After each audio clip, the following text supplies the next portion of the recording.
Hi there, time to share some further details on the popular UNI-T UT210E clamp meter. In a previous video I showed how to hack the meter to upgrade it from a 2000 to a 6000 count meter and edit the calibration parameters in the EEPROM as a convenient way to do a recalibration. Today I want to talk about the three trim pots you see inside the UT210E. There are two next to each other, labeled via plus and via minus, and one that's partially hidden by the flex PCB cable called via 4. Your current measurements will become a bit problematic if you accidentally messed about with these trim pots. It turns out these trim pots are quite complicated and it all became too long for one video. It's now a two-part episode. Part 1 explaining what the trim pots do and part 2 presenting a choice of two procedures to adjust them. Dividing it that way has the advantage that you can easily skip the theory, which is this video, if you so desire. To understand what via plus, via minus and via 4 do, we need to understand how the clamp part of the UT210E works. So, what's inside the clamp? Joe Smith has thankfully allowed me to use these stills from his YouTube video, saving me from cracking the clamp in my UT210 open. The sensor assembly is this part here with two identical Hall sensors. One is still obscured by the red plastic cover. A close-up of one of the sensors shows 4 connections. The other 4 of the flex PCB run down the arm to the other sensor. The arm itself is made of laminated iron sheets similar to what you find in transformers. The important bit that sets the UT210 apart from most clamp meters in its price range is that it uses Hall effect sensors and not a current transformer for the clamp. This enables it to measure DC current as well as AC currents. In case you want to know more about current transformers, I added a link to a video I made. The clamp, when closed, resembles a ring made of laminated iron. There are 2 gaps on either side where the sensors are mounted. These gaps serve a couple of purposes. 1. You need them to be able to mechanically open the ring to clamp around a conductor you want to measure. Secondly, the gaps slow the magnetic saturation of the iron core, allowing a wider measurement range. And finally, they concentrate the magnetic field lines to where the Hall effect sensors are mounted.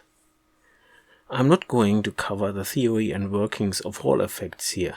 There are good Wikipedia articles that cover that. For our purposes, it's enough to know that each has 4 connections. Pin 1 and 3 are connected to a supply voltage providing a constant current going from 1 to 3. Pin 2 and 4 deliver a voltage with a polarity and magnitude depending on the direction and strength of the magnetic field.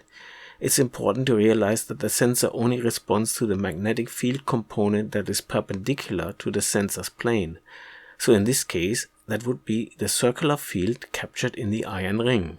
Here's what happens when the UT210E measures the current flowing through a conductor, that big yellow wire here. The current causes a circular magnetic field around it, which is captured by the iron core of the clamp and permeates the 2 Hall effect sensors, but because they are on opposite sides of the ring in opposite direction. In my drawing, the field lines go into the left sensor and come out of the right one. The field displaces the midway flow of the supply current through the sensors, causing a Hall effect voltage to appear which has the opposite polarity on each sensor. The sensors form part of a bridge circuit, with via 4 being on the other side. The output of the bridge is the difference between the wire connecting the 2 sensors and the wiper of via 4. Each side gets then biased by an adjustable voltage presented by the identical circuits of via plus and via minus before being fed to an amplifier circuit made of 3 op-amps in the standard configuration for instrumentation amplifiers. The gain of this circuit is determined by just one resistor, and the range switch in the UT210E simply selects different resistors for the 3 current ranges. To make the principle of the bridge clearer, I removed all unnecessary clutter like the supply and bias circuits. When measuring the current in the yellow wire, the magnetic field causes a Hall effect voltage of opposite polarity, which I show here as plus and minus in the diagram. You can think of these Hall voltages as little batteries as shown on the right. If each of these produce, say, 1 volt, then the voltage across the bridge with VR4 in midpoint position would also be 1 volt. In reality, the Hall voltages are much smaller, of course, but we are just talking principles here. I actually built this circuit like this with batteries just to check it out, and it works, but it's a bit messy. So with that, I decided to use a circuit simulation instead. There are many of those simulators available, some are free and some proprietary. I think just about all simulators for analog and mixed analog-digital simulations are using SPICE models or simulation program with integrated circuits emphasis that have their origins in the 60s and the days of Fortran. I tried a few and I decided to use QUCS, which stands for Quite Universal Circuit Simulator, because I found it very easy to work with. So here is the circuit consisting of 2 sensors modeled as batteries, a trim pot and a voltmeter as a probe. I made this trim pot to go from 0 to 100%, and with a current setting of 50 it is set midway. The earth symbol is here because QUCS, as most simulators, needs to have a reference to ground. I have set the batteries to just provide 10 millivolts, which is more in line what we can expect from real sensors.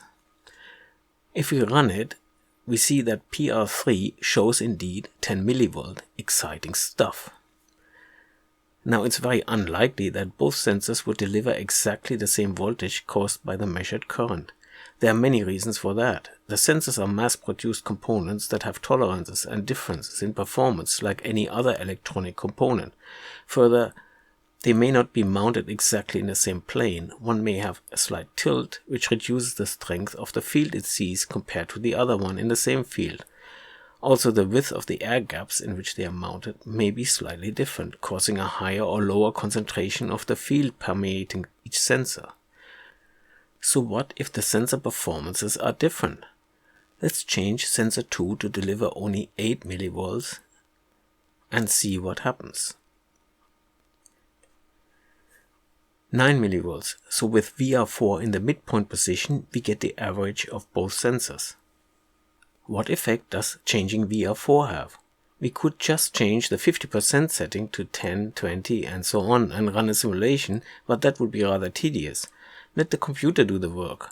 For this we need to add a parameter sweep, give it a parameter, you can see it as a variable called turn, and tell it to change it in 11 steps from 0 to 100. As the last step, we need to change VR4 to use the parameter turn for its setting instead of fixed values. When we run it, it becomes clear that VR4 is pretty useless when measuring current. All it does is allow us to select whether we want more of sensor 1 or more of sensor 2. We want the benefit of both, of course, so in this case VR4 is best left at midpoint. But we are far from done. Next we want to see what happens if we put VR plus and VR minus into the mix. Now, not to worry, this is not as complex as it may look at first glance. All I did is add the VR plus and VR minus circuitry and the instrumentation amplifier. I was a bit lazy and so the R numbers do not correspond to the real ones, but the values are correct. Also, the simulator does not allow me to use plus or minus in the names of VR pods, so I had to spell their names out. I have added 3 more voltmeters, and hey, why not? Virtual ones are especially cheap. PR1 and 2 look at the inputs of the amplifier. PR4 shows the output. With R13, the gain is set to 100.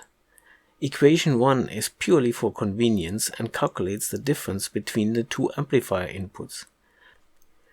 Doing this gives a warning about using not yet defined variables, but that can be ignored in this case. Lastly, I show the results not only as a table but as a graph as well. In this run, I change VR plus only, but you have to trust me that VR minus behaves exactly the same way. When I run the simulation, it becomes clear that VR plus or VR minus shift the voltage difference delivered by the bridge up and down, as you can see when comparing the PR1 and PR2 voltages. but they have a nasty side effect as well, in that the setting of VR minus or VR plus not only move but change the difference of a fixed 0.01 volt. Ideally, we should see a horizontal line at 0.01 of PR3 and 1 volt at PR4, which is clearly not the case. So changing VR plus or VR minus out of their midpoints will affect the calibration of the meter. So far, all indications seem to be that VR plus and VR minus and VR4 are left best at midpoint and appear not to be very useful and for sure detrimental to calibration. But we have not looked at other effects yet. There is, of course, that pesky Earth magnetic field, which has nothing better to do than to interfere with the circuitry inside the UT210E. A quick refresher: the Earth magnetic pole is actually a south pole because the north pole of the compass needle is attracted to it. The magnetic poles wander around and are at different locations from the geographic north-south pole, which define the axis around which the Earth spins 1 revolution per day. Unless you live at the equator, the magnetic field at your location is dipped away downwards or upwards from horizontal, more so the further north or south you go. This is called the magnetic inclination. In the UK, it's around 60 degrees downwards in the area of London, so already quite far from horizontal. This means the horizontal component of the field on which a compass relies is less than half of what it actually is. For now, I'll ignore the inclination and just assume a horizontal field with a reduced strength, but keep that simplification in mind when you dip your meter and the offsets caused by the Earth magnetic field increase drastically.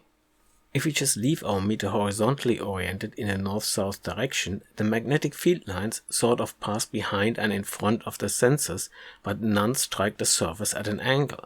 Thus, there's no perpendicular component and hence, in theory, no Hall effect voltage. Clearly that isn't the case in reality, and we get to that in a bit. If we turn the meter so it's still horizontal, but in an east-west direction, the Earth's magnetic field lines are all perpendicular to the sensors, and so will cause an Hall effect voltage. But there's one crucial difference to what happened earlier when we were measuring the current in a conductor. Now both sensors get hit by the field in the same direction. The effect is that the Hall voltages are now in series instead of opposite. The effect is that they should cancel each other out. The effect in both cases, north-south and east-west, are of course idealized because in reality the iron core distorts the field even more so because it's not shaped symmetrically. There's far more iron in front and behind the sensor at the hinge side than the one at the tip. Anyway, let's look at the behavior of VR4 and VR plus and minus when dealing with the effects of the Earth magnetic field, because that's what they're really there for. For this investigation, I need a bit more complexity in the parameter sweep section because I need to change two things. I want to change one of the trim pots by a certain amount and then rotate the meter through 360 degrees in a simulated Earth magnetic field to see the effect that change had. To make the trim pot change a bit less abrupt, I decided to use 4% change each time instead of the 10% earlier. For the 360 degree rotation of the meter through all directions of the compass, I think it's enough to use 8 orientations, which means 45 degrees per step. Putting both together, we have to do 25 trim pot changes each, followed by 8 orientation changes, for a total of 208 steps. Each orientation angle is calculated by using the modulus 8 of each step times 45, which is what equation 3 does. QUCS uses the percent sign as the modulus operator. Modulo 8 means that the result only goes from 0 to 7. If step gets higher, the modulus result simply wraps around and goes back to 0. So 7 modulo 8 is 7, 8 modulo 8 is 0, and 9 modulo 8 is 1, and so on. Equation 2 calculates the turn value by dividing the step value by 8, but only using the round down integer result, which is what floor does. As a result, turn increases by 4 every 8 steps, but stays the same in between. There are a few other equations set up to serve as convenient way of defining some parameters. Equation 4 represents the strength of the Earth's magnetic field. It's of course just a simulated value. Equation 5 and 6 allow entering a tilt angle for each sensor to simulate flaws in mounting. 0 means perfect mounting. Equation 7 allows changing the performance of sensor 2 relative to sensor 1. A value of 1 means the sensor performs equally well. Equation 10 allows simulating that one sensor has a DC offset, something that's quite possible in real life. The heavy lifting is done by equations 8 and 9, which calculate the simulated Hall voltages depending on all the parameters just mentioned and the orientation of the meter. For our first test, there are no tilt, offset or performance errors and all trim pots are left in mid-position. As expected, the result is 0, regardless how the meter is turned. What you see is just a noise floor of the simulator. This ideal state is never going to happen in reality and is extremely sensitive to the slightest imbalance. Let me change the performance of one sensor to be only 99% of the other and rerun the simulation. Now we have a distinct offset that varies sine-shaped with rotating the meter. Each of these sine periods is one full rotation. The larger the sensor performance difference, the greater the magnitude of the offset. Let me demonstrate by reducing the performance of one sensor to just 80% of the other, making the offset quite noticeable now. Can VR4 help us here? Let's find out and sweep through its range. For that I changed the 50 to the turn variable. Very clearly there is now a best setting for VR4, which is probably around 44%. To get a more precise value, we need to quickly change the resolution of the sweep to do only 1% turn changes each time. For that, the parameter sweep needs to be changed to do 808 points instead.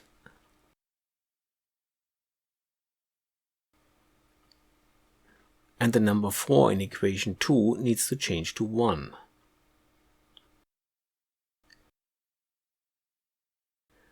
Of course, there are ways to program some sort of optimization run in the simulator, but that's a bit over the top, and if we just eyeball it, we find that 45% is probably close enough. In any case, this demonstrates that VR4 is very sensitive and should have been a 10-gang trim pot. In practice, it's next to impossible to adjust VR4 that finely. So let's assume we managed and set VR4 manually to 45% and run the simulation again. It's not perfect as there's still some residual offset, but it's a lot smaller than it was before. Let's go back for a moment to sweep VR4 again, but I changed the resolution to something quite coarse, just 88 points, which means 10 degrees interval for VR4. I'm doing that not to get an optimum value for VR4, but to show an effect that a full range sweep of VR4 has. I now enable the plot of orientation as an overlay to PR4 in the same graph and change its color to green. Orientation shows, of course, as a triangular wave rising in a straight line from 0 to 360 and jumping back to 0 at the next increment of VR4. If you carefully compare the sine wave of PR4 with the triangular wave of orientation, you can see that turning VR4 basically rotates the sinusoidal offset pattern relative to orientation. For example, here, where the VR4 was still 0%, the peak of orientation sawtooth, which is 315 degrees or northwest, PR4 is almost fully positive. As VR4 increases, that shifts. For example, here at 100% VR4, we now have PR4 almost full negative for the same orientation. This effect of VR4 rotating where the peaks and troughs are for the compass rose is very real, and you will experience it when doing it on a real UT210E. Let's have a quick look at the effect of a tilt error on one sensor. I changed back to a high resolution simulation and selected 10 degrees for tilt, which is a lot, but the reason is that I want to show an effect that is just too difficult to see if I use a smaller tilt angle. This run clearly shows that VR4 is able to reduce tilt errors, but you can't completely remove them as you could with performance errors. The reason is that unlike performance, the magnitude of the tilt error changes with orientation, so VR4 can compensate for a tilt error at any given orientation, but as soon as you change the orientation, the error is back, because now VR4 either overcompensates or it doesn't compensate enough. And if both tilt error and performance errors are present, which is likely the case, it does not change anything in principle except the optimum position of VR4 is now different. And if we eyeball it, somewhere around 44%. Finally, let's examine the additional effect an offset may cause. We now have a sloping pattern, and clearly the best position of VR4 no longer produces a near zero offset as it did before. Time to use VR plus or VR minus for good. For this, I set VR4 to the optimum we previously determined, which was 44%, and set VR plus to be swept.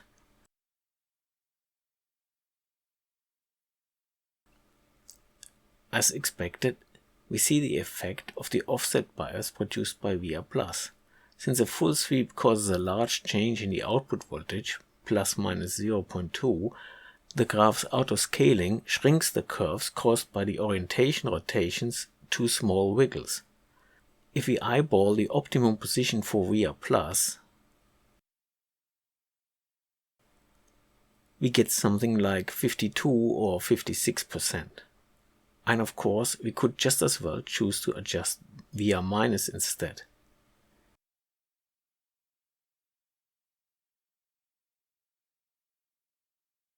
Which, because it's a mirror of VR plus, has its optimum position on the other side of 50%.